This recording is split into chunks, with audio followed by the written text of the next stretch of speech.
നമ്മുടെ ഫാമില് നമ്മുടെ പാല് നമ്മുടെ ചിലൂപ്പിലായിട്ട് കൊടുക്കണം. നമ്മൾ പ്ലാസ്റ്റിക് ഉപയോഗിക്കുന്നില്ല, ചില്ലാണ് ഉപയോഗിക്കുന്നത്. ഇവിടെ കുന്നംകുളത്ത് ജ്വല്ലറി ഉണ്ട്, മലായ ഗോൾഡ് പറഞ്ഞിട്ട്. അവിടെ ഒരു 6 വർഷം അക്കൗണ്ട്സിലായിരുന്നു. 6 വർഷം അല്ലേ? അതിപ്പോ നമ്മള് കുന്നംകുളത്ത് നിന്ന് നമ്മുടെ മോനേട്ടനെ ഷെയ്ക്കാറുണ്ട്. കുന്നംകുളത്ത് ഒട്ടുമിക്ക ആൾക്കാർക്ക് അറിയുണ്ടാവും. അവിടെ നമ്മൾ ഫ്രൂട്ട്സിന്റെ വേസ്റ്റ്, ഷെയ്ക്കിന്റെ വേസ്റ്റ് ഒക്കെ ഉണ്ട്. അത് ആള് മുന്നേ പശുവിനെ വളർത്തിയായിരുന്നു, മോനേട്ടൻ പറഞ്ഞ ആള്. ഇപ്പൊ ആളുടെ വീട്ടില് പശു ഇല്ലാത്തപ്പോ ആള് നമുക്ക് തരാണ്. മീൻസ് ഫാമിങ്ങിന്റെ എല്ലാം നല്ല കാഴ്ചക്കാർക്ക് നമസ്കാരം കേട്ടാ. നമ്മളിന്ന് വന്നിരിക്കുന്നത് തൃശ്ശൂർ ജില്ലയിലെ കുന്നംകുളത്താണ്. നിങ്ങൾ എന്റെ പുറകില് കാണണം കണ്ട നല്ല അടിപൊളി ജേഴ്സി കുട്ടികളാണ് കേട്ടാ. ഇത് നടത്തുന്നത് ഒരു ചെറുപ്പക്കാരനാണ്. ആളുടെ വീഡിയോ ആണ് കേട്ടത് ഫുൾ നമ്മൾ നമ്മുടെ പേജിൽ കാണിക്കാൻ പോണത്. അപ്പൊ മിസ് ചെയ്യാണ്ട് ഫുൾ വീഡിയോ ഇരുന്ന് കണ്ടോളൂ കേട്ടാ. എന്റെ പേര് എവിൻ, ഞാൻ ഫാം നടത്തുന്നത് തൃശ്ശൂർ ജില്ലയിലെ കുന്നംകുളത്ത്. എവിൻ ചേട്ടാ, നമുക്ക് മുന്നേ ഫാം നടത്തുന്നതിന് മുന്നേ എന്തായിരുന്നു പരിപാടിയും കാര്യങ്ങളും? ഞാന് ഒരു ഇവിടെ കുന്നംകുളത്ത് ജ്വല്ലറി ഉണ്ട്, മലായ ഗോൾഡ് പറഞ്ഞിട്ട്. അവിടെ ഒരു 6 വർഷം അക്കൗണ്ട്സിലായിരുന്നു. 6 വർഷം അല്ലേ? അത് കഴിഞ്ഞിട്ട് പിന്നെ അലുക്കാസി പോയി, മധുരയില് ജോസ് അലുക്കാസില്. അവിടെ പോയിട്ട് 9 മാസം ഉണ്ടായിരുന്നുള്ളൂ. അപ്പോഴേക്കും കൊറോണ വന്ന് ലോക്ക്ഡൌൺ വന്ന് ജോലിയൊക്കെ പോയി. അത് കഴിഞ്ഞ് നാട്ടില് ഇപ്പൊ നമ്മള് ഇത് ഫാമായിട്ട് അങ്ങനെ മുന്നോട്ട് പോകുന്നു. ഇവിടെ മെയിൻ ആയിട്ട് ഞാൻ ശ്രദ്ധിച്ചു HF പശുക്കളൊന്നുമല്ല ചേട്ടാ, ഫാമായിട്ടൊക്കെ ചെയ്യുമ്പോ ഒരു ജേഴ്സി എന്നല്ലേ വരുന്നത്? നമുക്ക് ഒരു എക്സ്പീരിയൻസ് ഉണ്ടായിരുന്നില്ല. അപ്പൊ എല്ലാരും പറഞ്ഞു ഫസ്റ്റ് ടൈം അല്ലേ, അപ്പൊ ഈ ജേഴ്സി മാത്രം ജേഴ്സിയിൽ തുടങ്ങുന്ന പറഞ്ഞു. അപ്പൊ നമുക്ക് ആദ്യം കിട്ടിയ പശു ഒരു ജേഴ്സി ഗിർ ക്രോസ് ആയിരുന്നു. അപ്പൊ നമ്മുടെ ഇല്ല, അവള് ഈ പ്ലാസ്റ്റിക് കയർ കഴിച്ചിട്ട് അത് മാമാടന്ന് പോയി. അവളുടെ കുട്ടിയാണത്, ആ വലിയ ആ പശുവില്ലേ. ഞാൻ കൊണ്ടുവരുമ്പോ അതിന് 7 ദിവസം ഉണ്ടായിരുന്നുള്ളൂ. ഇപ്പൊ അവളെ നമ്മള് വളർത്തിയെടുത്ത് അവള് പ്രസവിച്ചു. അവളുടെ കുട്ടിയാണ് ഇപ്പൊ ഈ നിക്കണ ഗിറിന്റെ കുട്ടി അവളുടെ കുട്ടിയാണ്. ആദ്യത്തെ പ്രസവമാണ്. ഇത് അത്യാവശ്യം നമുക്കൊരു ഗീറിന്റെ ആ ഫിഗറും കാര്യങ്ങളൊക്കെ വരുന്നുണ്ടല്ലേ? ഇത് ജേഴ്സി കുത്തി വെച്ചായിരിക്കും ജേഴ്സി? അത് നമ്മള് വാങ്ങിക്കുമ്പോ ആളുണ്ട്. ചനിയുണ്ടല്ലേ? അപ്പൊ അങ്ങനെ നമ്മള് ജേഴ്സി മാത്രം എടുക്കണം. പിന്നെ നമുക്ക് ഫസ്റ്റ് ടൈം ആയതുകൊണ്ടേ HF കൂടുതൽ അസുഖങ്ങളൊക്കെ വരുന്ന പറഞ്ഞപ്പോ നമുക്കൊരു പേടി. ജീവുള്ള സാധനങ്ങളല്ലേ, ബുദ്ധിമുട്ട്. പിന്നെ നമുക്ക് HF എടുക്കുന്ന ആഗ്രഹം ഉണ്ടായിരുന്നു. ഞാൻ പിന്നെ ഈ പശുവിനെ വാങ്ങിക്കാൻ പോണ സമയത്ത് HF എടുക്കാൻ വേണ്ടി പോയതാ. പിന്നെ നമുക്ക് ലോക്കൽ സെയിലാണ് കൂടുതൽ, വീടുകളിലാണ് പാൽ സപ്ലൈ ചെയ്യുന്നത് കൂടുതൽ. അപ്പൊ നമുക്ക് പാലിന്റെ ഫാറ്റും കാര്യങ്ങളൊക്കെ നമുക്ക് എന്തായാലും അത്യാവശ്യമാണ്. അപ്പൊ നമ്മള് പിന്നെ വീണ്ടും അത് നമുക്ക് വളരെ എടുക്കേണ്ടി വന്നു. ഈ പശുവിനെ നമുക്ക് ഈ റോഡിന്ന് വയനാട്ടിലുള്ള ഒരു പോൾസേട്ടുണ്ട്. ആള് കുറച്ച് ഫേമസ് ആയിട്ടുള്ള ആളാണ്. ആള് കുറച്ച് പഞ്ചാബിൽ നിന്നൊക്കെ പശുവിനൊക്കെ എടുത്തിട്ട് റെക്കോർഡും കാര്യങ്ങളൊക്കെ ഉണ്ടായിരുന്നു ആൾക്ക്. ഈ പശു അപ്പൊ ആളുടെ കെറപ്പിൽ ആളെടുത്തതാണ് മോഡ പശു. ആള് അവരങ്ങനെ ഫുൾ HF അവർ ചെയ്ത് കൊടുക്കാറ്. ഞാൻ പറഞ്ഞു HF പറ്റില്ല, നമുക്ക് എക്സ്പീരിയൻസ് ഒന്നും ഇല്ല. അപ്പൊ ആളെടുത്തതാണ്. അവൾക്ക് കൊണ്ടുവരുന്ന സമയത്ത് രാവിലെ 15 ലിറ്റർ പാലുണ്ടായിരുന്നു. ഇതിപ്പോ രണ്ടാമത്തെ പ്രസവമാണ്. ആദ്യത്തെ കുട്ടി അവൾ പ്രസവിച്ച് മൂലിക്കുട്ടിയായിരുന്നു. നമ്മൾ ഫാമിക്ക് കൊടുത്തു, ഇറക്കാനായിട്ട് കൊടുത്തില്ലേ, ഫാമിക്ക് കൊടുത്തു. ഇതിപ്പോ ഇവിടെ രണ്ടാമത്തെ പ്രസവത്തിലെ കുട്ടിയാണിത്, ഈ നിൽക്കുന്ന രണ്ടാമത്തെ. ഇവിടെ അല്ല, പശുക്കുട്ടിയാണ്. എല്ലാവരും പശുക്കുട്ടികളാണ്. നമ്മളിപ്പോ സെമ്മ യൂസ് ചെയ്യണമെന്ന് വെച്ച് കഴിഞ്ഞാൽ നമുക്ക് തൃപ്രയാറുള്ള ഒരു വിഷ്ണു കൊണ്ട് പയ്യുണ്ട്, ആളെ നമ്മൾ ചെയ്യിക്കാറ്. ആളെ കുറച്ച് അപ്ഡേറ്റ് ആയിട്ടുള്ള സമയം കാര്യങ്ങളൊക്കെ ഉണ്ട്. പുറത്തുനിന്ന് കൊണ്ടുവരുന്ന സെമൻസ് ആണ് അവിടെ അടുത്ത്. അപ്പൊ ഇതെല്ലാരും കുതിച്ചിട്ടുള്ള ആളുടെ സെമൻസ് ആണ്. ഇതിപ്പോ അവളെ കുതിച്ചിട്ടുള്ള ABSന്റെ ഒരു റെഡ് ബുൾ പറഞ്ഞൊരു സെമനാണ്. ഇതും ഇവൾക്കിപ്പോ 3 മാസം ആവണു. ഇതിനിപ്പോ 1.5 മാസം കഴിഞ്ഞു ഈ ചെറിയ കുട്ടിക്ക്. പിന്നെ അത് ABSന്റെ രാജ്യം എന്ന് പറഞ്ഞിട്ടൊരു ബ്രീഡിൽ കുത്തിച്ചിട്ടുണ്ടായിരുന്നു. നല്ല ക്വാളിറ്റിയുള്ള കുട്ടിയാണ്. അതെ. പിന്നെ ഇവളും ABSന്റെ പ്രീത് പറഞ്ഞിട്ടൊരു സെമനായിരുന്നു. ഇവൾക്ക് 6 മാസം ആവണു, ഇവൾക്ക് 5 മാസം ആവണു. ഇവൾക്ക് 3 മാസം, അവൾക്ക് 1.5 മാസം. ഇതിപ്പോ 4 പിള്ളേരും 4 പശുക്കളുടെ കുട്ടികളാണ്. ഇപ്പൊ എത്ര കൊല്ലം തുടങ്ങിയിട്ട്? അതിപ്പോ ജൂൺ 14 3 വർഷമായി. അപ്പൊ കഴിഞ്ഞില്ലേ, 3 കൊല്ലം കഴിഞ്ഞില്ലേ? ഇതിപ്പോ നമ്മളിപ്പോ വാങ്ങിച്ചെന്ന് വെച്ച് കഴിഞ്ഞാൽ ഈ പശുവും ഇത് നമ്മള് രണ്ടാമത് വാങ്ങിച്ച പശു നമ്മൾ കുന്നോളത്ത് ആനായിക്കൽ വീട്ടിൽ നിന്ന് എടുത്തതാ. ഇതിപ്പോ ഉള്ള 3ാമത്തെ പ്രസവമാണ്. ഇപ്പൊ 3ാമത്തെ പ്രസവത്തിൽ ഇപ്പൊ രാവിലെ ഒരു 15 ലിറ്റർ പാലുണ്ട്. നല്ല ഫാറ്റുള്ള പാല, ജേഴ്സി പശു ആയതുകൊണ്ട് മൂക്കേറില്ല. ആള് ഫുൾ ഫ്രീ ആണ്, വലിയ പ്രശ്നം ചവിട്ടും കുത്തും കാര്യങ്ങളൊന്നും ഇല്ല. ഈ കൂട്ടത്തില് ഏറ്റവും സീനിയർ ആയിട്ടുള്ള നമ്മള് പാടത്തേക്ക് വിട്ടാലും ആളുടെ പിന്നാലെ എല്ലാരും പോയിട്ട് തിരിച്ചു വരും. നമ്മള് തൊഴുത്തിലിട്ടുന്ന സിസ്റ്റം അല്ല, പുറത്തേക്ക് വെള്ളമായോണ്ടാണ് പുറത്തേക്ക് വിടാൻ പറ്റാത്തത്. ഫുൾ ടൈം പാടത്തിനായിരിക്കും. അങ്ങനെ കാര്യങ്ങൾ മുന്നോട്ട് പോകണം. പിന്നെ ഇതിനും മാത്രമേ നമ്മൾ വാങ്ങിച്ചിട്ടുള്ളൂ, ബാക്കിയൊക്കെ നമ്മളിവിടെ വളർത്തിയെടുത്തത്. അവളെ ഇതിന്റെ കുട്ടിയാണ് ഇത്. ഇതിന്റെ കുട്ടിയാണ് ഇതില്ല. അവർക്ക് ഏകദേശം ഒരു മൂച്ചായും കാര്യങ്ങളൊക്കെ ഉണ്ട്. ഇതിനെ നമുക്ക് പ്രസവേ കുറച്ച് ബുദ്ധിമുട്ടായിരുന്നു ഇവളുടെ ആദ്യത്തെ പ്രസവം. അപ്പൊ നമ്മള് വളർത്തി എടുക്കുക നമുക്ക് ചെയ്ത് ആദ്യം. ഇവര് ഏകദേശം രണ്ടും ഒരേ പ്രായമാണ്. ഒരു മാസം 2 മാസം വ്യത്യാസം ഉണ്ടാവുള്ളൂ. ഇവിടെ ഇപ്പൊ എങ്ങനെയുണ്ട് പാലും കാര്യങ്ങളൊക്കെ സെയിൽ നമുക്ക് ഇപ്പൊ ചേട്ടൻ പറഞ്ഞല്ലോ പുറത്തേക്കൊന്നുമില്ല, നമ്മൾ ഉള്ളിൽ തന്നെയാ സെയിൽ ചെയ്യുന്നത്. പുറത്തേക്ക് ഉദ്ദേശിച്ചു കഴിഞ്ഞാൽ സൊസൈറ്റിയും കാര്യങ്ങളാണ് ഇടാ. സൊസൈറ്റി സെയിലും സെയിൽ ഇല്ല, സൊസൈറ്റി സെയിൽ നമുക്ക് മുന്നേ ഉണ്ടായിരുന്നു. പക്ഷെ ഇപ്പൊ പാലിന് എന്തായാലും മാർക്കറ്റ് ഉണ്ട്, ഡിമാൻഡ് ഉണ്ട്. നല്ല പാല് കൊടുത്തു കഴിഞ്ഞാൽ ആൾക്കാർ വാങ്ങിക്കും. അതുകൊണ്ട് നമുക്ക് ഒരുപാട് വീടുകളുണ്ട്. ഇപ്പൊ നമ്മൾ കുറച്ച് വീടുകൾ ഒഴിവാക്കി, കാരണം നമുക്ക് പാലില്ല.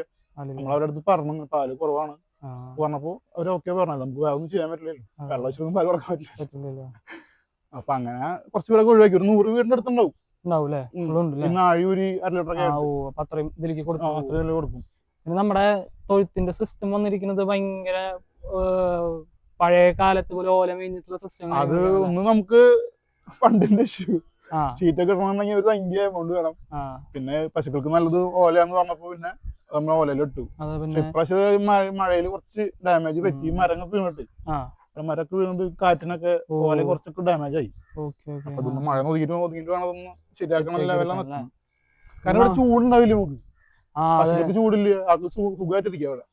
പിന്നെ ഇതിപ്പോ അത്യാവശ്യം ഒരു 3-4 കൊല്ലമൊക്കെ കൂടുമ്പോൾ മെയിൻറ്റെയിൻ ചെയ്താൽ മതിയാവും. ഇതിപ്പോ 4ാമത്തെ വർഷമായി. നമ്മൾ ആദ്യം തൊഴുത്ത് വന്നിട്ട് ഒരു 6-7 മാസം കഴിഞ്ഞാൽ നമ്മൾ ഫാം തുടങ്ങിയത്. കുറച്ച് സാമ്പത്തിക ബുദ്ധിമുട്ട് വന്നപ്പോ നമ്മളൊന്ന് സ്ട്രക്കായി. പ്രൊഡക്റ്റും കാര്യങ്ങളൊക്കെ ഉണ്ടാക്കാൻ ഇല്ല, അങ്ങനെ ആൾക്കാർ ചോദിക്കുന്നുണ്ട്. പക്ഷെ അതൊക്കെ ഒറ്റയ്ക്ക് വൺമാൻ ഷോ എന്ന് പറയുന്ന പരിപാടിയാണ്, ഒറ്റയ്ക്ക് ചെയ്യാൻ പറ്റില്ല. ചണ്ടപ്പ റൊട്ടീനും കാര്യങ്ങളൊക്കെ എങ്ങനെയാണ്? റൊട്ടീനും കാര്യങ്ങളെന്ന് വെച്ച് കഴിഞ്ഞാൽ നമ്മള് ഫസ്റ്റ് അലറ അടിക്കുന്നത് 3:30 അടിക്കും. അത് നമ്മൾ 4:30 വരെ 5 അലറായിട്ട് സെറ്റ് ചെയ്തിട്ടുള്ളത്. അതിൽ 4:30 ലാസ്റ്റ് അലർ 4:30ക്കാണ്. അതിന്റെ ഉള്ളിൽ നമ്മൾ എണിക്കണം. ചിലപ്പോ ഫസ്റ്റ് ചിലപ്പോ 3:30 ആകുമ്പോൾ എണിക്കും, അല്ലെങ്കിൽ 3:45. അങ്ങനെ ആ ടൈമിൽ നമ്മുടെ പരിപാടി തുടങ്ങും. വന്ന് ചിലപ്പോ ഇവരൊക്കെ കിടന്ന് ഉറങ്ങാവും വരുമ്പോ, നമ്മൾ വന്ന് അറിഞ്ഞിട്ടുണ്ടാവില്ല. അപ്പൊ അതൊക്കെ വന്ന് കട്ടിയൊക്കെ വിളിച്ചെണിപ്പിക്കണം. ചാണകം തൊഴുത്ത് കഴുകുക. അതിനുശേഷം നമുക്ക് ഇറക്കുന്ന നമ്മൾ മിഷീനൊന്നും യൂസ് ചെയ്തിട്ടില്ല. ഫുഡും കൈക്കറവാണ്. 4 പേരാണ് നമ്മൾ കൈക്കറവിന് ഉപയോഗിക്കുന്നത്. കാരണം നമുക്ക് ആദ്യം തന്നെ മെഷീൻ വാങ്ങിച്ച് ഉപയോഗിച്ച് നമുക്കത് അറിയില്ല. പിന്നെ മെഷീൻസിനൊക്കെ നല്ല വിലയും നമുക്ക് അത്രയും ഇപ്പൊ കൈക്കറവിനുള്ളവരല്ലേ ഉള്ളൂ. അതെ, 4 പേര് കറക്കണം, അതിന്റെ ഒരു ബുദ്ധിമുട്ടുണ്ട്. പിന്നെ ഇവരെല്ലാരും നമ്മൾ വലിയ ആൾക്കാർ ഉപദ്രവിക്കാത്ത ആൾക്കാരെ കൊണ്ട് വലിയ കുഴപ്പമില്ല. അവള് മാത്രമാണ് ഒന്ന് കുത്തിക്കാൻ സമയമായി കഴിഞ്ഞാൽ അവള് അടിക്കും, കറണ്ട് അടിക്കും. അപ്പൊ നമുക്ക് മനസ്സിലാക്കാം ഹീറ്റിങ്ങിന്റെ ദിവസം ആവാനായിരുന്നു. ബാക്കിയുള്ളവരൊന്നും കുഴപ്പമില്ല, ബാക്കിയുള്ളവർ കറക്റ്റ് ആയിട്ട് അതുകൊണ്ട് അവരെ കൊണ്ട് അങ്ങനെ ഉപദ്രവം നമുക്കില്ല. വീട്ടിലാരൊക്കെ ഉണ്ടെന്ന് ചോദിക്കാൻ പറ്റൂട്ടാ. വീട്ടിലാരൊക്കെ ഉണ്ട് നമുക്കിപ്പോ? വീട്ടില് ഇപ്പൊ അമ്മയും അനിയത്തിയാണുള്ളത്. അച്ഛൻ മിലിറ്ററിലായിരുന്നു, ആളിപ്പില്ല. അനിയത്തി ഖത്തറിലാണ്, അവിടെ എയർപോർട്ടിലാണ് വർക്ക് ചെയ്യുന്നത്. അപ്പൊ ഞാനും അമ്മയാണ് വീട്ടിലുള്ളത്. ഇല്ലേ, ഇപ്പോഴത്തെ തലമുറയിലുള്ള പയ്യന്മാർ ഇതിലേക്ക് ഇറങ്ങുമ്പോഴേ വീട്ടിൽ നിന്നും കാര്യങ്ങൾക്കൊന്നും അധികം സപ്പോർട്ട് ഉണ്ടാവില്ല. എല്ലാവരും വലിയ ജോലി കാര്യങ്ങളൊക്കെ നോക്കണം, ലൈഫ് സെറ്റിൽ ആക്കണം, എത്ര ഏണിങ്സ് ഉണ്ടാക്കാൻ പറ്റും, അങ്ങനത്തെ ഒക്കെ ഒരു കാഴ്ചപ്പാടാണ് ഇപ്പൊ നമ്മുടെ കേരളത്തിലുള്ള എല്ലാ ഫാമിലിയിലുള്ളവർക്കും. അപ്പൊ വീട്ടിൽ നിന്ന് എങ്ങനെയുണ്ട് സപ്പോർട്ട്? പനിയത്തായാലും അമ്മയായാലും നാട്ടുകാരായാലും എങ്ങനെയുണ്ട് സപ്പോർട്ടും കാര്യങ്ങളും? വീട്ടിൽ നിന്ന് സപ്പോർട്ട് എന്ന് വെച്ച് കഴിഞ്ഞാൽ ആദ്യം നമ്മൾ പറഞ്ഞപ്പോ തന്നെ ചിത്താക്കാണ് കേട്ട്, പശുവിനെ വളർത്താൻ പ്രായം ഇതാണ്, ഗൾഫിൽ പോകാൻ നോക്കുക, അതാണ് ഇതാണ്. അപ്പൊ നമുക്ക് ലോക്ക്ഡൌൺ സമയത്ത് നമുക്ക് എന്ത് ഗൾഫിൽ പോകണം, എല്ലാവരും പണിയിലാണ് നാട്ടിൽ കയറും. അപ്പൊ അങ്ങനെ നമ്മള് വീട്ടില് സപ്പോർട്ട് വെച്ച് കഴിഞ്ഞാൽ സപ്പോർട്ട് ഇല്ല.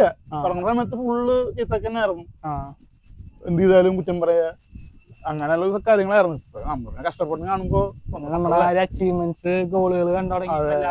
സ്വന്തം മക്കളായതുകൊണ്ട് പിന്നെ ആള് ഇപ്പൊ ഞാൻ ഇടയ്ക്ക് വണ്ടി ഓടിക്കാൻ പോകുന്നുണ്ട്, ടാക്സി ഡ്രൈവറും ആവാറുണ്ട്. അപ്പൊ ചില ദിവസം മോട്ടം പോയിട്ട് വരുമ്പോൾ ലേറ്റ് ആവും വൈകിട്ട്. അപ്പൊ അമ്മയോട് പറയാം, അപ്പൊ അമ്മയെ ഭക്ഷണം കൊടുക്കുന്ന കാര്യങ്ങളൊക്കെ ചെയ്യും.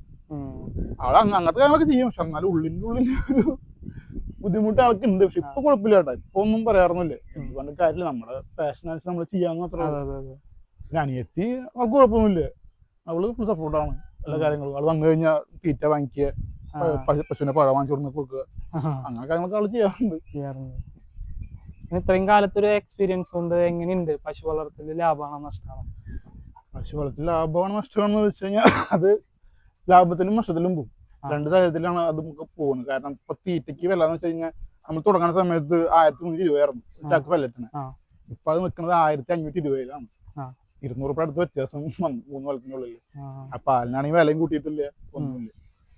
പിന്നെ ഈ പെല്ലറ്റ് തീറ്റ ചെലവ് നമുക്ക് എത്ര മാക്സിമം കുറയ്ക്കാൻ പറ്റണം, അതിനനുസരിച്ചാണ് നമുക്ക് ലാഭം. പിന്നെ നമ്മൾ തന്നെ പണിയെടുക്കണോണ്ടും മുതലാളിയും ബംഗാളും ഒക്കെ നമ്മൾ തന്നെ ആയതുകൊണ്ട് ഓളത്തിനങ്ങനെ പോകുന്നത്. ലാഭത്തിൽ പോകണമെന്നുണ്ടെങ്കിൽ നമുക്ക് ഫുള്ള് ജേഴ്സി പശു വെച്ച് നടക്കില്ല. നമുക്ക് പാല് കൂടുതലുള്ള ഹൈബ്രിഡ് പശുക്കളാണ്. നമുക്കത് എക്സ്പീരിയൻസ് ഇല്ലാത്തതുകൊണ്ട് പേടിച്ചിട്ട് തന്നെയാണ്. ജീവനുള്ള സാധനങ്ങളായതുകൊണ്ട് നമുക്ക് വെറുതെ ഇപ്പൊ തന്നെ പൈസ ഉണ്ടാക്കാന്ന് വെച്ചാൽ നമുക്ക് കാര്യമില്ലല്ലോ. അപ്പൊ പതുക്കെ നമ്മൾ ഹൈബ്രിഡിലേക്ക് മാറണം. ഇവരെ ഒഴിവാക്കൂല, നമുക്ക് വീടുകൾ ലോക്കൽ സൈഡിലുണ്ട്. നമുക്ക് ഹൈബ്രിഡ് പശു മാത്രമായി കഴിഞ്ഞാൽ നടക്കില്ല. അതിന് പാല് ഇത്തിരി കട്ടിണ്ടാവില്ലേ. അപ്പൊ നമ്മൾ ഈ പാല് കൊടുത്തിട്ട് അത് കൊടുക്കുമ്പോ അവര് വയ്ക്കും വെള്ളം ചേർത്ത പാലാണല്ലോടാന്ന് പറഞ്ഞു കഴിഞ്ഞാൽ പിന്നെ ഇത്രയും നമ്മൾ കഷ്ടപ്പെട്ട് വെറുതെ ആയില്ലേ. ഇതൊക്കെ നമുക്ക് ഓട്ടോമാറ്റിക് ഡ്രിങ്കിങ് സിസ്റ്റം. അതൊക്കെ നമ്മുടെ കൂട്ടുകാർ ചെയ്തതാ. അത് നമ്മള് വലിയ ഫിനിഷിംഗ് ഉണ്ടാവില്ല, അവർക്ക് അറിയില്ല. നമ്മളും യൂട്യൂബിൽ കണ്ടിട്ട് അവരുടെ കുറച്ച് കഴിവ് ഉപയോഗിച്ച് ചെയ്തിട്ടുള്ളതാണ്. ഓട്ടോമാറ്റിക്കലി അപ്പൊ ജസ്റ്റ് ഈ പാത്രമൊക്കെ വെച്ചത് പൊസിഷൻ മാറിപ്പോയിട്ടുണ്ട്. അത് ഇവരിടിച്ചിട്ട് പൊട്ടിച്ചിട്ട് സാധനം ഇങ്ങനെ വെച്ച് ഇറച്ചിട്ടുള്ളത്. അപ്പൊ അത് നമ്മുടെ കൂട്ടുകാരനെ ചെയ്യുമ്പോൾ നമുക്ക് കുഴപ്പമില്ല, അവർക്കും ഫ്രീ ആയിട്ട് ചെയ്യാലോ, അവർക്കും പഠിക്കാം. അങ്ങനെ ചെയ്തിട്ടുള്ളതാണ്. പ്രൊഫഷണൽ ആയിട്ടുള്ള ഒന്നും പണിക്കാരൊന്നും ഇല്ല, നമ്മുടെ കൂട്ടുകാരനെ ചെയ്തിട്ടുള്ളത്. ഇനിയിപ്പോ നമുക്ക് ഫാമും കാര്യങ്ങളും വലുതാക്കാനുള്ള പ്ലാനിങ് കാര്യങ്ങളുണ്ടോ? ഫാമും കാര്യങ്ങളും വലുതാക്കാനുള്ള പ്ലാനിങ് ഉണ്ട്. അതിന് കാര്യങ്ങൾ ആക്കി നോക്കിക്കൊണ്ടിരിക്കുന്നു. ഒറ്റയടിക്ക് പറ്റില്ലല്ലോ, ഒരുപാട് പൈസ വേണ്ട. ഇപ്പൊ നമ്മളൊരു ഹൈബ്രിഡ് ഇൻവോൾവ് ആവാണെങ്കിൽ കുറച്ചും കൂടി ബെറ്റർ അല്ലേ? എന്താ അല്ല, ഫുൾ ടൈം ഇതിലേക്ക് തന്നെ. ഫുൾ ടൈം ഇതിൽ ഒത്തിരി കൂടി വലിയ പശുക്കളൊക്കെ ഇറക്കി കഴിഞ്ഞ് പാലും കൂടുതലൊക്കെ ഉണ്ടെങ്കിൽ 100-200 വീടാക്കി അതാക്കാൻ പറ്റും. പക്ഷെ ഹൈബ്രിഡ് പശുനൊക്കെ വാങ്ങിക്കണമെങ്കിൽ 1.5 ലക്ഷം രൂപ വേണ്ടേ. പിന്നെ നമ്മൾ തൊഴുത്തിൽ ഇപ്പോ സ്പേസും ഇല്ല. അതാണ് ഇപ്പൊ മെയിൻ ആയിട്ടൊരു കാര്യം. തൊഴുത്തും കാര്യങ്ങളൊന്നും കൂടി. പിന്നെ നമുക്ക് വേറൊരു ഫാം കൂടി ഉണ്ടായിരുന്നു, അതും ഇതും കൂടി ചെയ്തായിരുന്നു. അത് നമ്മൾ 3 മാസം നോക്കി. പക്ഷെ 2 ഫാമിലിക്കും കൂടി ഓടല് നടക്കാൻ ശരീരം ചെല്ലാമത്തെ റിയാക്ട് ചെയ്യുന്നില്ലേ. അപ്പൊ പതുക്കെ അവിടെ നിന്ന് ഇങ്ങോട്ട് കൊടുന്നു, എല്ലാറ്റിനും ഇങ്ങോട്ട് കൊടുന്നു. രണ്ടിനും നോക്കണം. അങ്ങോട്ട് എന്തെങ്കിലും ഈ പരിപാടി നമ്മൾ ഉപേക്ഷിക്കുന്നില്ല. അപ്പൊ അതിന് കാര്യങ്ങൾ നോക്കുന്നുണ്ട്. പിന്നെ ഫാമായിട്ട് നമ്മൾ ഇവിടുന്ന് മാറുന്ന സമയത്ത് പിന്നെ പാലക്കാടും കാര്യങ്ങളൊക്കെയാണ് കിട്ടുന്നത്, ഫാമാര് കിട്ടുന്നത്. അപ്പൊ നമ്മൾക്ക് പിന്നെ ഇത്രയും വീടുകളുള്ളപ്പോ ഒന്നും പോവാനും പറ്റില്ല, ഇട്ടറിഞ്ഞ് പോകാൻ പറ്റില്ലല്ലോ. അവിടേക്ക് പാല് എടുത്ത് ഇങ്ങോട്ട് വന്ന് പ്രാക്ടിക്കലാണ് കാര്യമില്ല. കാരണം നമ്മുടെ അവിടെ നമ്മുടെ നാട്ടിൽ വെച്ച് കഴിഞ്ഞാൽ ഓരോ വീട്ടിലും ഓരോ പശു ഉണ്ടായിരുന്നാണ് മുന്നേ പറഞ്ഞിട്ടായിരുന്നു.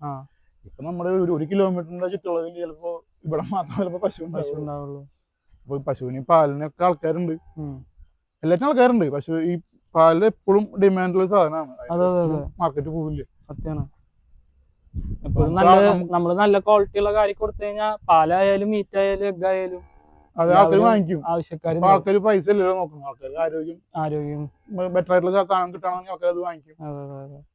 ഫുഡും കാര്യങ്ങളൊക്കെ എന്താ കൊടുക്കുന്നത്? നമ്മള് പെല്ലറ്റ്, സോയാത്തവിട്, ചുളപ്പൊടി കൊടുക്കുന്നത്. പെല്ലറ്റ് നമ്മൾ കൊടുക്കുന്നത് ഗോദ്രേജിന്റെ മിൽക്ക് മുറ കൊടുക്കുന്നത്. നമ്മള് ഫാം സ്റ്റാർട്ട് ചെയ്യാണ്ട് മുന്നേ ഒരുപാട് ഫാമിലി പോകും. അപ്പൊ എല്ലാരും പറയണത് നല്ല ഫീഡ് കൊടുക്കുക, യൂറിയ കുറവുള്ള ഫീഡ് കൊടുക്കാനായിട്ട് നമ്മൾ ഇതിലേക്ക് വന്നതാണ്. പിന്നെ സുപ്രീം ഒക്കെ കൊടുക്കുന്ന ആൾക്കാരുണ്ട്. അത് പാല് കൂടുതൽ കിട്ടും, പക്ഷെ പശുവിന്റെ പിഴിഞ്ഞെടുക്കാന്നൊക്കെ പറഞ്ഞു കേട്ടപ്പോ നമുക്കൊരു പേടി. നമ്മള് പിന്നെ ഗോദ്രേജിന്റെ മിൽക്ക് മുറ കൊടുക്കുന്നത് അതിൽ കുഴപ്പമില്ല, നല്ല തീറ്റയാണ്, പാലുണ്ട്. പിന്നെ ഇതും ചുളപ്പൊടി തവിടാണ് നമ്മൾ മെയിനായിട്ട് കൊടുക്കുക. പിന്നെ ഇടയ്ക്ക് നമ്മൾ പിണ്ണാക്ക് വയറ്റിലുള്ള സമയത്ത് നമ്മൾ പിണ്ണാക്ക് വാങ്ങിച്ചു കൊടുക്കും, വെള്ള പിണ്ണാക്ക് കൊടുക്കും, അവർക്ക് ബെറ്റർ ആയിട്ട് ഹെൽത്ത് കിട്ടാൻ വേണ്ടിയിട്ട്. ഇത് മെയിനായിട്ടാണ് ഫുഡിന്റെ കാര്യത്തിലുള്ളത് നമ്മൾ കൊടുക്കണത്. പിന്നെ ഇപ്പൊ ഇവിടെ ഞാൻ ചോദിച്ചല്ലോ, നമ്മള് വീട്ടിൽ നിന്നുള്ള സപ്പോർട്ടും ഇതൊക്കെയാണ്. നമുക്ക് എങ്ങനെയുണ്ട് പൊതുവെ നാട്ടിൽ നിന്നൊക്കെ ഉള്ള ഒരു എങ്ങനെയുണ്ട് ബാക്ക്ഗ്രൗണ്ട് സപ്പോർട്ടും കാര്യങ്ങളൊക്കെ എങ്ങനെയുണ്ട്? നാട്ടിൽ നമ്മൾ പറയുമ്പോൾ ചെയ്തു. നാട്ടിൽ നമ്മൾ തുടങ്ങുന്ന സമയത്തെ നമ്മളിപ്പോ ജ്വല്ലറിയിലൊക്കെ ആയിരുന്നല്ലോ. അപ്പൊ നാട്ടിലിത് ഫാം മുടങ്ങാന്നൊക്കെ കേട്ടപ്പോ ആൾക്കാർ പറഞ്ഞു AC നിൽക്കുന്ന പോലത്തെ പണിയല്ല ഫാമിന്റെ പരിപാടി, 2 മാസമൊക്കെ നിൽക്കണ്ടാവുള്ളൂ, 2 മാസം കൊണ്ടൊക്കെ അവൻ പൂട്ടി പോവും, അവനെ കൊണ്ടൊന്നും പറ്റില്ല എന്നൊക്കെ പറഞ്ഞ ആൾക്കാർ നമ്മുടെ ചുറ്റുവട്ടത്തിനുണ്ട്. അപ്പൊ നമുക്കത് നമ്മുടെ മനസ്സിൽ കിടക്കുന്നുണ്ട്. നമ്മൾ തുടങ്ങിയപ്പോ 3 വർഷമായി, നമ്മൾ സഹായിക്കാൻ ആൾക്കാരില്ല, ഒക്കെ നമ്മൾ തന്നെ ചെയ്യണം. അപ്പൊ അവരൊക്കെ കാണുമ്പോ നമുക്ക് നമ്മുടെ മനസ്സിലുണ്ട് അവര് പറഞ്ഞത്, പക്ഷെ നമ്മൾ പുറത്ത് കാണിക്കില്ല, നമ്മൾ അവര് ചിരിക്കും, അപ്പൊ അവരും ചിരിക്കും. അങ്ങനെ ഒരു എന്താ പറയാ 2 മാസം എന്ന് പറഞ്ഞപ്പോ 3 കൊല്ലം കഴിഞ്ഞു. 2 നമ്മൾ കേൾക്കുമ്പോ ബുദ്ധിമുട്ടല്ല, നമ്മൾ അവരാരും സഹായത്തിന് വിളിക്കുന്നില്ല, നമ്മള് തീരുമാനിച്ച് നമ്മൾ ചെയ്യണം. അതിനടക്കം അവര് ജഡ്ജ് ചെയ്യാന്ന് പറയുമ്പോ ബുദ്ധിമുട്ടല്ലേ. അപ്പൊ അങ്ങനെ തളർത്താള എല്ലാ പരിപാടികളും എല്ലായിടത്തും എല്ലാ നാട്ടിലും ഉണ്ടാവും. ഇങ്ങനെ കേൾക്കുമ്പോഴേ അവനെ കൊണ്ട് പറ്റില്ല എന്നൊക്കെ പറഞ്ഞേക്കുമ്പോ നമ്മളെന്താ, നമുക്കും കയ്യും കാര്യം ദൈവം തന്നിട്ടുണ്ടല്ലോ, നമുക്ക് പറ്റുന്ന പോലെ നമുക്ക് ചെയ്യാം, പറ്റാത്തപ്പോഴല്ലേ അപ്പൊ നമുക്ക് അന്വേഷിച്ച് നോക്കാം. അങ്ങനെ നാട്ടുകാര് ഇപ്പൊ കുഴപ്പമില്ല കേട്ടോ, ഇപ്പൊ അങ്ങനത്തെ കാര്യങ്ങളൊന്നുമില്ല, നാട്ടുകാരെല്ലാവരും സപ്പോർട്ടാണ്. കാരണം അത്യാവശ്യം കഷ്ടപ്പെട്ടുണ്ടെന്ന് അവർക്ക് അറിയാലോ, എല്ലാവരും വീട്ടിൽ മുന്നേ പശുവിനായിരുന്നായിരിക്കും. അപ്പൊ കഷ്ടപ്പാട് കാണുമ്പോ അവരും നമ്മുടെ കൂടെ നിൽക്കുന്നുണ്ട്. എന്തെങ്കിലും കാര്യം ഇപ്പൊ നമ്മുടെ തൊഴിലുറപ്പിന് പോണ ചേച്ചിമാരുണ്ട്, അവര് ഓരോ പറമ്പിലും പണിക്ക് പോകണം, അവിടെ പുല്ലുണ്ടെങ്കിൽ അവർ വിളിക്കും, ഇവിടെ ഇപ്പൊ സ്ഥലത്ത് പുല്ലുണ്ടെന്ന് അവർ വിളിക്കും. അപ്പൊ ഞാൻ ചോദിക്കുന്നു വെട്ടി വെക്കാൻ പറ്റുമോ എന്ന് വെക്കും. അപ്പൊ ആ ചേച്ചിമാര് വെട്ടി വെക്കുന്ന ചേച്ചിമാരുണ്ട് കേട്ടോ. അങ്ങനെ നമ്മളെ സപ്പോർട്ട് ചെയ്യുന്ന നമ്മളെ സ്നേഹിക്കുന്ന ആൾക്കാരും ഉണ്ട്, നമ്മുടെ ശത്രുക്കളും ഉണ്ട്. അതാണ് അങ്ങനെ കുറച്ച് ആൾക്കാർ കൂടി ഉണ്ട്. അതുകൊണ്ട് ഇങ്ങനെ കുഴപ്പമില്ലാണ്ട് പോകുന്നു. അവാർഡും കാര്യങ്ങളൊക്കെ ഒന്ന് കിട്ടിയിരുന്നു പറഞ്ഞിട്ടോ? അത് കഴിഞ്ഞ പോലത്തെ നമ്മുടെ കാട്ടാമ്പ പഞ്ചായത്തിന്റെ മികച്ച ക്ഷീരകർഷകനുള്ള അവാർഡ് എനിക്കാണ് കിട്ടിയത്. നമ്മുടെ പഞ്ചായത്തിന് കിട്ടിയത്. ഓ, അടിപൊളിയാണല്ലോ. നമ്മൾ ഒട്ടും പ്രതീക്ഷിച്ചില്ല. അവര് ഇവിടെ വന്ന് കാര്യങ്ങളൊക്കെ നോക്കി, പശുക്കളും കാര്യങ്ങളൊക്കെ നോക്കി, കുറച്ച് കാര്യങ്ങൾ ചോദിച്ചു നമ്മുടെ അടുത്ത് എന്തൊക്കെയാന്നുള്ളത്. നമ്മളതിനുള്ള കാര്യങ്ങൾ പറഞ്ഞു കൊടുത്തു, ഫാമും കാര്യങ്ങളും കണ്ടു, അവരെ അറിയിക്കാന്ന് കൊണ്ടുപോയി. നമ്മൾ ഒട്ടും പ്രതീക്ഷിച്ചിട്ടില്ലേ നമുക്ക് കിട്ടുന്നില്ല. ചെറിയൊരു ഫാമും കാര്യങ്ങളല്ലേ, ഫാം എന്ന് പറയാൻ പറ്റും, ചെറിയൊരു തൊഴുത്ത് അങ്ങനെ സെറ്റപ്പിൽ നമ്മൾ നിൽക്കണം. അതിന്റെ 2 ദിവസം കഴിഞ്ഞപ്പോ വിളിച്ചു ഇങ്ങനെ കൺഗ്രാജുലേഷൻസ് സെലക്ട് ആക്കി. അങ്ങനെ കിട്ടിയപ്പോ സന്തോഷമായിരുന്നു. കാരണം നമ്മൾ പ്രതീക്ഷിച്ചിട്ടില്ലേ, നാട്ടുകാർക്കും നമ്മളെ പുച്ഛിച്ച ആൾക്കാരുണ്ടല്ലോ അവരുടെ മുന്നിൽ 2 മാസം പോളോന്ന് പറഞ്ഞു. അതെ അതെ, അവർക്ക് ഒക്കെ കണ്ടപ്പോ ഒരു ബുദ്ധിമുട്ടുണ്ടായിട്ടുണ്ടാവും. അപ്പൊ അങ്ങനത്തെ കുറെ നമ്മുടെ ഫാമിലിയിലും കുറെ ആൾക്കാരുണ്ടാവും. അപ്പൊ അങ്ങനെ ഗ്രൂപ്പിലൊക്കെ ഇട്ടപ്പോ ആരും അപ്പൊ അങ്ങനെ ചേട്ടാ, നമുക്ക് ഡോക്ടർമാരെ സൈഡിൽ നിന്നുള്ള സപ്പോർട്ടും കാര്യങ്ങളൊക്കെ എങ്ങനെയുണ്ട്? നമുക്കിവിടെ പഴനിയില് ജ്യോതികൃഷ്ണൻ ഡോക്ടർ ഒരു ഡോക്ടറാണ്. ആള് നമുക്ക് ഫുൾ സപ്പോർട്ടാണ്. നമുക്ക് നമ്മുടെ കാര്യങ്ങൾക്ക് എന്ത് വിളിച്ചാലും പറഞ്ഞുതരും, അപ്പോൾ വിളിച്ചാൽ ആള് വരും.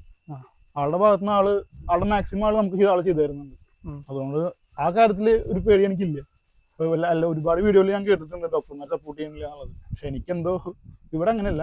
ഇവിടെ ഡോക്ടർ നമുക്ക് ഫുൾ സപ്പോർട്ടാണ്. എന്ത് കാര്യത്തിനും ആള് പറഞ്ഞുതരും, ഒക്കെ ആള് ചെയ്തു തരുന്നുണ്ട്. അതുകൊണ്ട് എനിക്ക് ഇപ്പോൾ ആ കാര്യത്തിൽ സപ്പോർട്ടുണ്ട്. ഇതിപ്പോ നമ്മള് കുന്നംകുളത്ത് നിന്ന് നമ്മുടെ മോനേട്ടനെ ഷെയ്ക്കാറുണ്ട്. കുന്നംകുളത്ത് ഒട്ടുമിക്ക ആൾക്കാർക്ക് അറിയുണ്ടാവും. അവിടെ നമ്മൾ ഫ്രൂട്ട്സിന്റെ വേസ്റ്റ്, ഷെയ്ക്കിന്റെ വേസ്റ്റ് ഒക്കെ ഉണ്ട്. അത് ആള് മുന്നേ പശുവിനെ വളർത്തിയായിരുന്നു, മോനേട്ടൻ എന്ന് പറഞ്ഞ ആള്. അപ്പൊ ആളുടെ വീട്ടില് പശു ഇല്ലാത്തപ്പോൾ ആള് നമുക്ക് തരുവാണ്. ആൾക്ക് നല്ല എക്സ്പീരിയൻസ് ഉള്ള മനുഷ്യനാണ് കേട്ടോ. ആള് ഇങ്ങനെ കാര്യങ്ങളൊക്കെ നമുക്ക് പറഞ്ഞുതരും. നല്ല തീറ്റ അവിടെ കിട്ടും, പിണ്ണാക്ക് അവിടെ കിട്ടും ഒക്കെ ആള് പറഞ്ഞുതരും. അപ്പൊ ഇതുപോലെ നമുക്ക് വിശ്വസിച്ച് കൊടുക്കാം. ഇതാണ് കാരണം അവർ കൊടുത്തരുന്നതാണ്. അപ്പൊ അതേപോലെ നമ്മളിത് വീട്ടിലും കൊടുക്കും, വീട്ടിലും അതേപോലെ കഴിക്കുകയും ചെയ്യും. ഇതിൽ ചിലപ്പോൾ ആപ്പിൾ ഉണ്ടാവും, പേരയ്ക്ക, അങ്ങനെ കുറച്ച് സാധനങ്ങൾ ഉണ്ടാവും. അപ്പൊ ഇത് ഇവരും കഴിക്കുമ്പോൾ ഇത് പാല് നല്ലതാണ്. ഇതിന്റെ ബട്ടറിന്റെ അവിടെ മെയിൻ ആയിട്ടുള്ള ഒരു ഷേക്കാണ് ബട്ടർ. ബട്ടറിന്റെ കുറെ സാധനങ്ങൾ ഉണ്ടാവും. അതൊക്കെ ഇവരും നല്ലപോലെ കഴിക്കുന്നത് നമുക്ക് സന്തോഷം. നമ്മൾ രാവിലെ എടുത്തുകൊണ്ടുവരും. അത് നീ കഴിക്കുന്നില്ലേ? അതൊക്കെ നല്ല ഇഷ്ടമുള്ള ഒരു ഫുഡാന്ന് തോന്നുന്നു. പിന്നെ ഇടി പിടിച്ച് കഴിക്കുന്നത് നമ്മളിത് കൈ കൊണ്ട് തന്നെ കൊടുക്കുക. നമ്മൾ എന്തൊക്കെ ഉണ്ട് നമുക്ക് കാണാമല്ലോ, എന്തൊക്കെ സാധനങ്ങൾ അതിൽ കൊടുക്കണമെന്നുള്ളത്. അപ്പോൾ എല്ലാവരും കഴിക്കുകയും ചെയ്യും. ചില സമയത്ത് ഇതിൽ പേരയ്ക്ക മാത്രം കൂടുതലുണ്ടാവും, ചില സമയത്ത് ആപ്പിൾ ഉണ്ടാവും, പിന്നെ ബട്ടറിന്റെ കായ ഉണ്ടാവും. ബട്ടറിന്റെ കായ കൊടുത്താൽ നല്ല കേട്ടോ, പാല് കട്ടി ഉണ്ടാവും, കാര്യങ്ങളൊക്കെ ഉണ്ട്.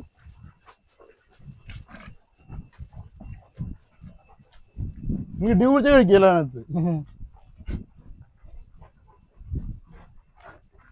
ഓക്കെല്ലേ? ഇനി ഒരാൾ ഉണ്ട്, അതിനാണ് കൊടുക്കണ്ടേ? കൊടുത്തില്ലെങ്കിൽ ആള് പണം ഇതിങ്ങനെ തയ്ക്കും. ഇത് നമ്മൾ പൊള്ളാച്ചിനടുത്തൊരു പശുവിന്റെ കുട്ടിയാണ്. അവളെ നമ്മൾ കൊടുത്തു.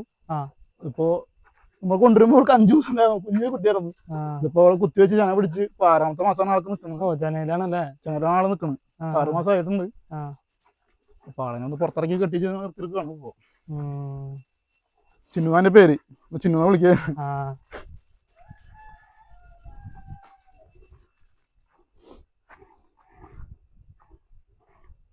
നമ്മുടെ ഫാമില് നമ്മള് പാല് നമ്മള് ചില്ലൂപ്പിലായിട്ട് കൊടുക്കണം. നമ്മള് പ്ലാസ്റ്റിക് ഉപയോഗിക്കുന്നില്ല, ചില്ലാണ് ഉപയോഗിക്കുന്നത്. ഇതിപ്പോ നമ്മള് ഉരി എന്ന് പറയും. നമ്മളുടെ 150 മില്ലി 150 മില്ലി ഒക്കെ പറയും, ഇത് ഉരി എന്ന് പറയും. ഇത് പിന്നെ 4 കുപ്പിയാണ് 300. ഇത് പിന്നെ 1/2 ലിറ്റർ, ഇത് 1 ലിറ്റർ. അപ്പൊ നമ്മള് പാല് നമ്മൾ ചില്ലൂപ്പിൽ കൊടുക്കുക. ഹൈജീനായിട്ട് നമ്മൾ പ്ലാസ്റ്റിക് ഒഴിവാക്കി നമ്മൾ ചില്ലുന്നാണ് കൊടുക്കുന്നത്. ചില്ലൂപ്പിലാണ് നമ്മൾ സൂക്ഷിക്കണം, ഒട്ടും ഒക്കെ ചെയ്യും. അപ്പൊ അത് നമ്മൾ വൃത്തിയിൽ നമ്മൾ കൊടുക്കുക. പാലാണല്ലോ, മരുന്നിനും എല്ലാ കാര്യങ്ങൾക്കും ഉപയോഗിക്കണമല്ലേ. അപ്പൊ നമ്മൾ പ്ലാസ്റ്റിക് മാക്സിമം ഒഴിവാക്കിയിട്ട് നമ്മൾ ചില്ലാണ് നമ്മൾ കൊടുക്കുക. നമുക്കൊരു 100 വീടിന്റെ അടുത്തുണ്ട് പാല് കൊടുക്കാനായിട്ട്. പിന്നെ നമുക്ക് കുന്നംകുളത്തുനിന്ന് ഒരു മേഡം വിളിച്ചിട്ടുണ്ടായിരുന്നു. അവർക്ക് 1/2 ലിറ്റർ പാല് വേണമെന്ന് പറഞ്ഞിട്ട്. നമുക്ക് കുന്നംകുളത്തേക്ക് കുന്നംകുളത്തേക്ക് കൊടുക്കുന്നില്ല. കുന്നംകുളത്തേക്ക് കൊടുക്കണം. നമുക്ക് ഇവിടെ ഒരു 9 കിലോമീറ്റർ അടുത്തുണ്ട് കുന്നംകുളത്തേക്ക്. അപ്പൊ നമ്മള് അവർക്ക് അവിടെ നല്ല പാല് കിട്ടാനില്ല എന്ന് പറഞ്ഞപ്പോ നമ്മള് സ്റ്റാർട്ടിങ് ഒറ്റ വീട് എടുത്തത്. അപ്പൊ ഒരു വീട്ടിക്ക് വേണ്ടി മാത്രം നമ്മൾ പോയിട്ടുണ്ടായിരുന്നു. പിന്നെ നമ്മുടെ പാല് നല്ലതാണ് അവര് അപ്പുറത്ത് വീട്ടുകാരോട് പറഞ്ഞതിന് ശേഷം നമുക്കിപ്പോ ഒരു 5-6 ലിറ്റർ പാല് നമുക്ക് കുന്നംകുളത്ത് തന്നെ കൊടുക്കുന്നുണ്ട്. ഞാൻ ആളുടെ താഴെ നമ്പർ കാര്യങ്ങൾ കൊടുക്കാട്ടോ. നിങ്ങൾക്ക് ഇപ്പൊ പാലും കാര്യങ്ങളൊക്കെ കുന്നംകുളം സൈഡ് അവിടെയൊക്കെ വേണമെന്നുണ്ടെങ്കിൽ ആളായിട്ട് കോൺടാക്ട് ചെയ്തോളൂ. അതുപോലെ ഫാമിംഗ് മേഖലയിൽ എന്തെങ്കിലും ഡൗട്ടും കാര്യങ്ങളോ അങ്ങനത്തെ എന്തെങ്കിലും ഉണ്ടെന്നുണ്ടെങ്കിൽ ആളായിട്ട് കോണ്ടാക്റ്റില് സംസാരിച്ചോളാം കേട്ടോ. അപ്പളേ നമ്മുടെ വീഡിയോ കാണുന്നവർക്ക് വേണ്ടിയിട്ട് ഈ പശു വളർത്തൽ മേഖലയ്ക്ക് ഇപ്പൊ നമ്മുടെ വീഡിയോ കാണുന്ന ഒരുപാട് പേര് വരണം എന്ന് ആഗ്രഹിക്കുന്നവരുണ്ടാവും. അവരോട് എന്താ പറയാനുള്ള ഞാൻ? അതെന്താ പറയാ വെച്ച് കഴിഞ്ഞാൽ ഇതിന് വലിയ എക്സ്പീരിയൻസ് വേണമെന്നില്ല. ഈ വിറ്റങ്ങളോട് ഒരു സ്നേഹം ഉണ്ടാവുക, നമുക്ക് ചെയ്യാനുള്ള ഒരു മനസ്സ്, അതാണ് കൂടുതലായിട്ട് വേണ്ടത്. പിന്നെ നമ്മൾ പഠിക്കും, ഓരോ അനുഭവം കൊണ്ട് നമ്മൾ പഠിക്കും. മെയിൻ ആയിട്ട് വേണ്ടത് ഒരു യുക്തികളോട് സ്നേഹമാണ്. അല്ലാണ്ട് നമ്മൾ ലാഭം മാത്രം അല്ലെങ്കിൽ പൈസ മാത്രം കണ്ടിട്ട് പോയി വന്നു കഴിഞ്ഞാൽ ഒന്നും നടക്കില്ല. കാരണം രാവിലെ എണിക്കണം, ബിസിനസ് ആണെന്നുണ്ടെങ്കിൽ ബിസിനസ് ആയിട്ടുള്ള ഒരു മൈൻഡിൽ എടുത്ത് അതിനോടുള്ള സ്നേഹം കാര്യങ്ങളും കാണിക്കണം. പിന്നെ എന്റെ അടുത്ത് എന്റെ കൂട്ടുകാർ വരാറുള്ളത്, നമ്മൾ അത്രയും വേണ്ടപ്പെട്ട ആൾക്കാർ വരാറുള്ളത് വെച്ച് കഴിഞ്ഞാൽ അത് ബിസിനസ് ആയിട്ട് കാണും, ബിസിനസ് ആയിട്ട് കാണുന്ന പറയും. കാരണം നമ്മൾ ഇവരെ സ്നേഹിക്കുക, ഇവർ ചോദിച്ചു ഉമ്മ തരിക, ഇവർക്ക് പേരിടുക, ഇവരെ വിളിക്കുക. അപ്പൊ നമുക്ക് ഇപ്പൊ എന്റെ ഒരു കാഴ്ചപ്പാടിൽ വെച്ച് കഴിഞ്ഞാൽ ഒരു 60% ഇവരോട് പാഷനോട് ഞാൻ നിൽക്കുന്നത്. ബാക്കി 40% എനിക്ക് ബിസിനസ് പോലെ എടുക്കാൻ പറ്റുള്ളൂ. കാരണം നമ്മൾ തന്നെ വളർത്തി എടുത്ത പിള്ളേരായതുകൊണ്ട് നമുക്ക് ഒരു അറ്റാച്ച്മെന്റ് ഉണ്ട്. നമുക്ക് ഇവർക്ക് പാല് കുറഞ്ഞാലും നമ്മൾ ഇവരെ തന്നെ ഇവർ നിർത്തുകയാണ്. അപ്പൊ നമ്മൾ ബിസിനസ് മാത്രം എടുക്കണമെങ്കിൽ പാല് കുറഞ്ഞ അപ്പൊ തന്നെ നമ്മൾ മാറ്റിയെടുക്കുക, അത് നമുക്ക് പറ്റണില്ല. അത് എന്റെ ഒരു പോരായ്മ തന്നെയാണ്. ബിസിനസ് ആയിട്ട് ചെയ്യുമ്പോൾ അങ്ങനെ ചെയ്യണം. നമുക്കങ്ങനെ നമ്മുടെ മനസ്സങ്ങനെ പറ്റത്തോണ്ട് ഇങ്ങനെ ഒരു പോകുന്നത്. ഇതേപോലത്തെ വ്യത്യസ്തമായിട്ടുള്ള വീഡിയോസ് കാണാൻ വേണ്ടിട്ടുണ്ടല്ലോ നമ്മുടെ പേജ് ഒന്ന് ഫോളോ ചെയ്ത് കൂടെ കുടിക്കുക.